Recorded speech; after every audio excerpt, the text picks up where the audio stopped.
মনিরুল ইসলাম, প্রথম প্রশ্ন, তৎপরতা আওয়ামী লীগকে দেশে ফেরাতে নানা রকম তৎপরতা ওখানে বসেও পরিচালনা করছেন, আপনারাও ফিরবেন শেখ হাসিনার সঙ্গে?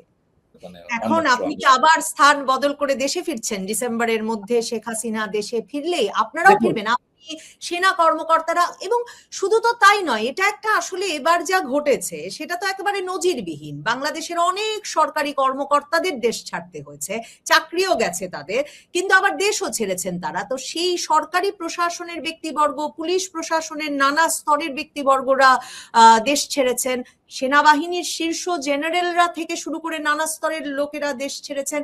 আপনারাও ফিরছেন শেখ হাসিনার সাথে, আপনারা কি সিদ্ধান্ত নিয়েছেন? দেখুন, এইটা আমার বিষয়ে আমি বলতে পারি, যে আমার নিজেরটা আমি বলি, যে যেমন মনে করুন 5ই আগস্ট 2024 সালে, 5 আগস্ট বা তার আগে একজন মনে করেন কুড়িগ্রাম জেলার এসপি হিসেবে দায়িত্ব পালন করেছে।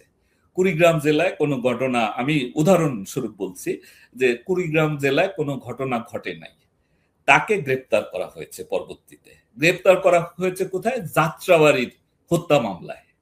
আপনি নিজেও আসামি, আপনি সাংবাদিকতায়ও ছিলেন না যে আপনি টক শোতে উস্কানি দিয়েছেন, আপনি ছিলেন একেবারেই মিডিয়ার বাইরে ছিলেন, তো আপনি নিজেও আসামি, জানেন। তো এইটা তো বন্ধ হয় নাই। ওই যে মনে করেন কুড়িগ্রামের এসপি যে ছিল, সে গ্রেপ্তার হয়েছে যাত্রাবাড়ির মামলায়। তো ওই মামলার সাথে ঘটনার সময় সে কুড়িগ্রামে, এবং সে এমনও না যে সেই এমন সঙ্গ ইয়েতে কাজ করে যে যাত্রাবাড়ি পুলিশকে সে ইনফ্লুয়েন্স করতে পারে, এইটাও না। তো তারকে গ্রেপ্তার করেছে, সে যখন ওই মামলায় উচ্চ আদালত থেকে জামিন নিয়েছে, তখন তাকে আরেকটা মামলায় দেখা গেছে যে ওই মিরপুরের আরেকটা মামলায় গ্রেপ্তার করেছে। এই অবস্থাটা, সে তো এখন পর্যন্ত মুক্তি পায় নাই, তার বিরুদ্ধে কোনো চার্জও নাই, মুক্তিও পায় নাই। সে বিনা বিচারে বিনা চার্জে এই তদন্তে তো জীবনেও তার বিরুদ্ধে চার্জশিট দেওয়া যাবে না, কিন্তু তাকে কিন্তু আটকে রাখা হয়েছে। তো আটকে রাখা হচ্ছে। তো আমি তো এইটার যদি পরিবর্তন হয়, আমি যদি দেখি যে এই তদন্তগুলো সঠিকভাবে পরিচালনা শুরু হয়, এবং আদালত যথাযথভাবে প্রভাব মুক্ত অবস্থায় আদালত তাদের বিচার কাজ করতে পারে, তাদের যেমন অনেক অনেক এখন আমি চালু হয়েছে কিনা জানি না, আগাম জামিন বন্ধ করে দিচ্ছে নির্দেশ দিয়ে। তো এইটা তো কোনো বিচার ব্যবস্থার মানে ইয়ে হতে পারে না, বৈশিষ্ট্য হতে পারে না। ফলে এগুলো যদি আমি দেখি, এগুলা মানে ইন প্লেস, অর্থাৎ সঠিক উপায়ে চলছে, এগুলো পরিবর্তন হয়েছে, তাহলে অবশ্যই আমি আমার দেশ, কারণ আমি আমি এই যে জীবন, আন্ডারগ্রাউন্ড জীবন, এটা আসলে কোনো এর যে কষ্ট যারা ভোগ করেছে তারা জানে। তো কাজেই এই অবস্থা থেকে তো ওই মানে অনুকূল পরিবেশ হলে আমি ফিরবো, সেটা আমি যেহেতু আওয়ামী লীগের কর্মী নই বা নেতাও নই, সেই হিসেবে আওয়ামী লীগের ফেরার সাথে এটা সম্পর্কিত না, এটা আমার নিরাপত্তার সাথে সম্পর্কিত। তো আমি যদি মনে করি যে আমি সুবিচার পাবো, আমার বিরুদ্ধে যে অভিযোগগুলো আছে সেগুলো যথাযথ তদন্ত হবে, পুনর্তদন্ত হবে, একটা যথাযথ মানে এফিসিয়েন্ট অথরিটির, প্রফেশনাল অথরিটি যারা নিরপেক্ষ তদন্ত করতে পারে, যাদের আক্রোশ নাই, প্রতিহিংসা নাই।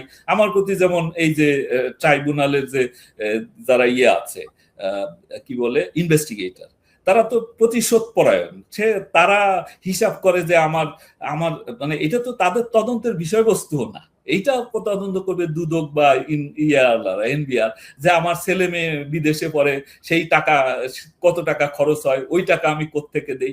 এইটাও ট্রাইব্যুনালের মানে যারা ইনভেস্টিগেটর, তারা জাস্ট আমার নাম ধরে আমার বিরুদ্ধে কথা বলছে, এবং আমাদের সাবঅর্ডিনেট বা সহকর্মীদের ডেকে নিয়ে ভয় দিচ্ছে যে আসামি হবা, নাহলে এই সাক্ষী দিবা। হেফাজতের দিন দেখেন, হেফাজতের মামলায় আমি আসামি, হেফাজতের দিন আমি অফিসে বসা, একেবারে সারা রাত আমি অফিসে বসা।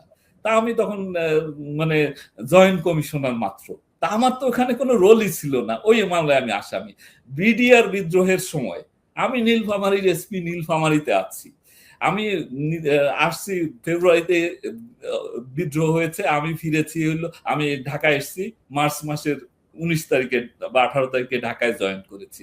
তখন সকল মামলা সিআইডিতে। তারপরে আর এই মামলা সংক্রান্তে কোনো বিষয়ে আমার কোনো ইনভলভমেন্ট ছিল না। সেই মামলায় ফৌজ কমিশন আমার বিরুদ্ধে যে 6-7 জন পুলিশ অফিসারকে আসামি মানে দায়ী করেছে, তার ভিতরে আমি একজন। তো